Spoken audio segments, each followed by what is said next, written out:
Baik, selamat sore, selamat siang, ataupun selamat malam. Selamat datang kembali di video pembelajaran saya. Selamat datang di video pembelajaran Ayah. Jadi pada kesempatan kali ini, saya akan memberikan materi tentang kursus bahasa Jepang. Jadi ini merupakan materi lanjutan dari materi sebelumnya. Sebelumnya saya sudah pernah juga membuat materi ini, yaitu materi tentang angka.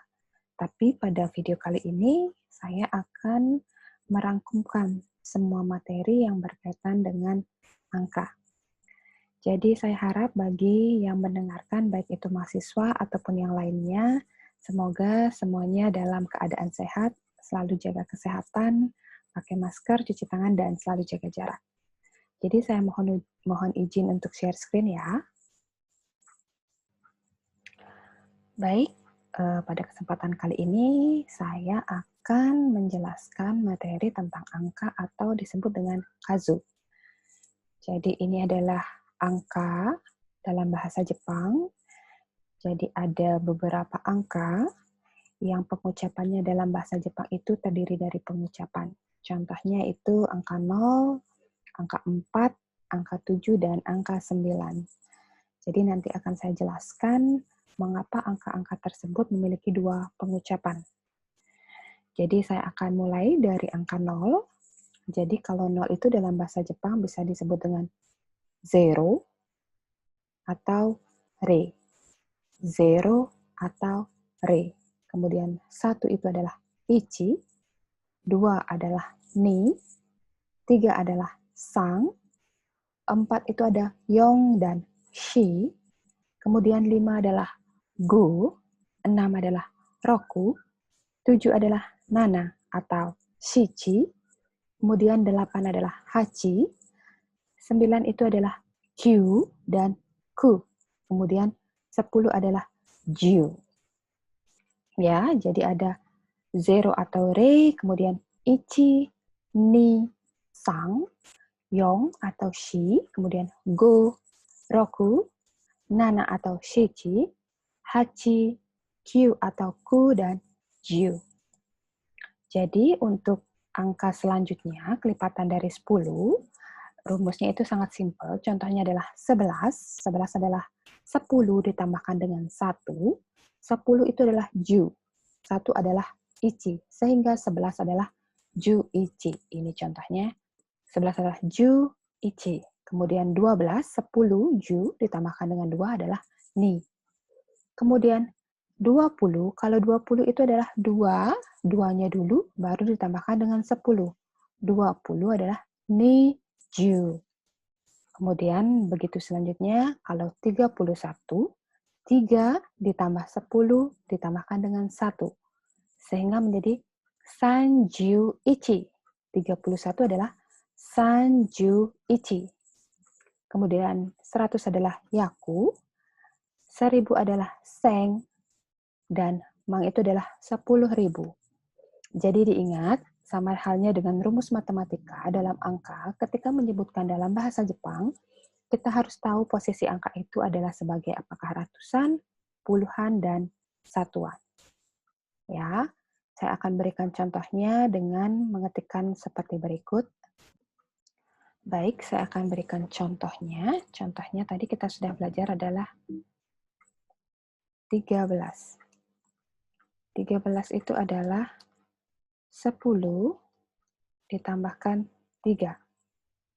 Sehingga menjadi 10 itu adalah ju, 3 adalah sang. Sehingga 13 itu adalah ju sang. Kemudian jika ratusan, 123. 100 itu adalah 100-nya dulu, kemudian ditambahkan 23. Lalu ditambah 3.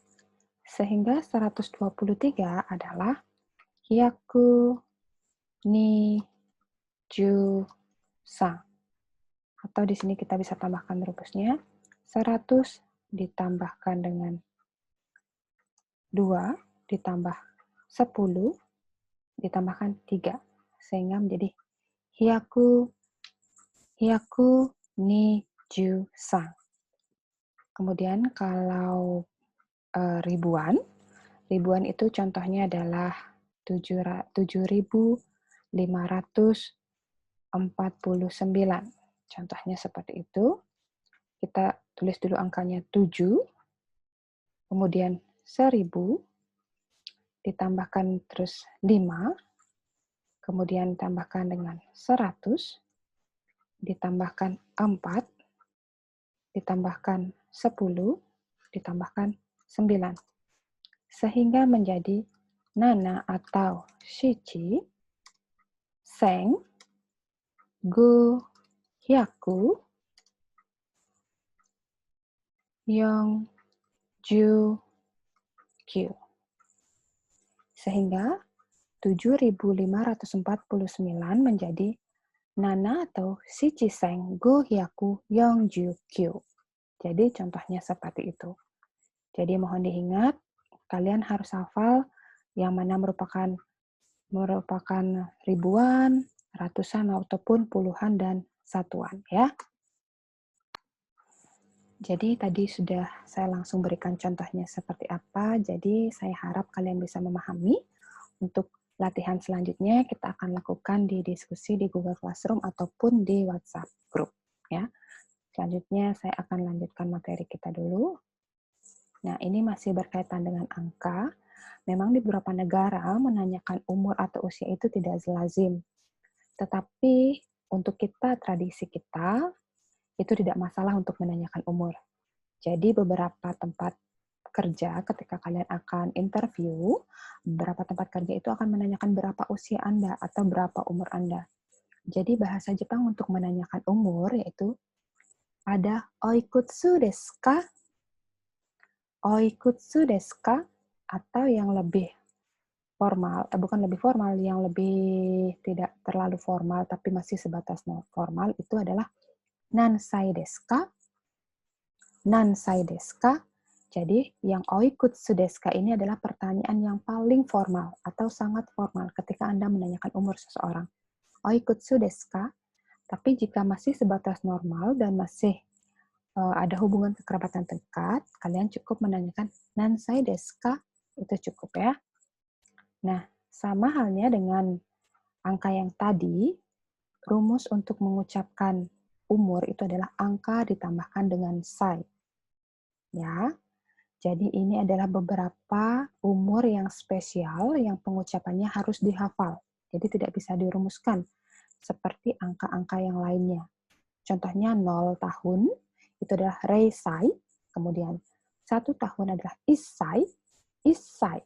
Kemudian 2 tahun itu masih normal, itu 2 ditambahkan sai, nisai.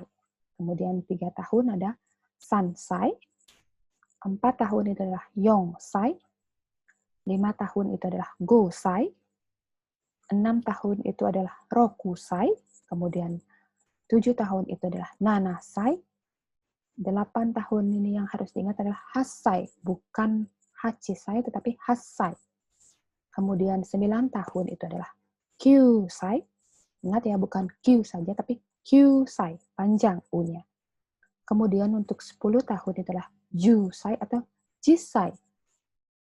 Jusai atau jisai. Ya. Kemudian khusus untuk 20 itu adalah hatachi. Hatachi saja, tidak menggunakan sai lagi. Saya ingatkan kembali lagi bahwa umur 20 itu adalah hatachi. Ya. Bisa saja menggunakan nijusai, tapi yang lebih formal, yang lebih umum digunakan oleh orang Jepang itu adalah hatachi. Kemudian ada 100 tahun, yaitu 100 ditambahkan sai, yaitu hyakusai. Contohnya jika umurnya adalah 17 tahun, 17 itu adalah 10 ditambah 7 ditambahkan sai. Ketika yaitu junanasai. Junanasai. Jadi ketika ada yang bertanya, aikutsu desu ka? Kalian akan menjawab, kalau seandainya umurnya 17 tahun adalah watashi wa 17 desu. Ya, saya ulangi lagi sekali pertanyaannya. Oikutsu desu ka? Atau nansai desu ka? Kalian menjawab dengan watashi wa 17 desu. Umur saya 17 tahun. Ya. Oikutsu desu ka? Watashi wa 17 desu. Ingat, rumusnya adalah angka ditambahkan dengan sai. Ingat, setiap menjawab dalam bahasa Jepang ada partikel yang harus kalian tambahkan, yaitu dengan kata des. Ya, ada partikel des. Itu salah satu penanda yang formal ketika kalian berbicara dalam bahasa Jepang, ya. Kemudian saya lanjutkan, ini untuk menanyakan jumlah orang. Jumlah orang, contohnya jika di kelas ada berapa orang ya. Nah, kalian bisa menjawabnya dengan menyebutkan rumusnya adalah angka ditambahkan dengan nin. Tapi sama halnya dengan umur, ada beberapa jumlah. Menyebutkan jumlah itu spesial dia. Tidak bisa simpel dengan menyebutkan angka ditambahkan dengan nin. Contohnya adalah untuk satu orang itu adalah hitori. Hitori itu satu orang atau sendiri. Kemudian dua orang itu adalah futari. Futari. Dan tiga orang itu adalah sangnin. Empat orang itu adalah yonin. Lima itu gonin. Enam orang itu rokunin. Kemudian 7 orang itu adalah shichinin, 8 orang itu adalah hachinin, kemudian 9 orang adalah kyunin, 10 orang itu adalah junin, 100 orang itu adalah yakunin, kemudian 1000 orang itu adalah senin. Oke, saya ingatkan sekali lagi, yang perlu kalian ingat adalah 1 orang, 2 orang. Itu yang spesial untuk diingat, ada futari dan hitori, ya. Jika seandainya ada yang bertanya, nandin desu ka? Berapa jumlah orangnya? Kalau contohnya di dalam kelas nih ya, kurasu ni nandin desu ka? Di kelas ini ada berapa orang? Jika jumlahnya adalah 30 orang, kalian cukup menjawab sanjunin desu. Ada 30 orang. Kurasu ni nandin desu ka? Jawabannya adalah sanjunin desu. Sanjunin desu. 30 orang ya. Tolong ingat sekali lagi. Nah, ini ada sedikit perkenalan percakapan singkat yang sering saya akan sapa atau saya akan gunakan di awal pembelajaran, atau mungkin semua dosen mengucapkan ini ya ketika akan kelas dimulai, yaitu menanyakan kabar. Jadi dalam bahasa Jepang, menanyakan kabar itu adalah "O genki desu ka?" Apa kabar? Seperti itu. "O genki desu ka?" Jadi jika jawabannya positif, kalian akan menjawab "Hai, genki desu." Baik, kabar saya baik. Itu ya. "O genki desu ka?" Jawaban kalian adalah "Hai, genki desu." Jika jawaban kalian kurang baik atau kondisi tubuh kalian kurang baik, kalian akan menjawab "Iie, genki de wa arimasen." Ya. "Iie, genki de wa arimasen." Tolong diingat sekali lagi. Jika jawabannya positif, kalian akan menjawab "Hai, genki desu." Jika jawabannya negatif, kalian menjawab "Iie, genki de wa arimasen." Ya. Kemudian ini ada beberapa sapaan, pasti kalian sudah ingat. Sudah pernah saya bahas sebelumnya di video sebelumnya. Jadi untuk mengatakan maaf, mohon maaf atau permisi bisa mengucapkan dengan sumimasen. Kalian sudah tahu hai yang artinya iya. Jadi kalau iya itu artinya tidak atau tidak apa-apa. Ya. Jadi mungkin sekian untuk video kali ini. Apabila ada pertanyaan, silakan ajukan di grup WhatsApp ataupun di Google Classroom. Dan saya tidak akan menutup kuliah ini hanya dengan video, tapi kita akan lebih dalam berdiskusi ya. Jadi selamat sore, selamat malam, ataupun selamat pagi. Sampai jumpa di video selanjutnya. Semoga video saya dapat bermanfaat, bisa dipahami, dan juga kalian bisa memahami penggunaan-penggunaan materi yang saya berikan dalam bahasa Jepang. Baik, akhir kata saya tutup dengan terima kasih. Arigatou gozaimasu. Otsukare sama deshita.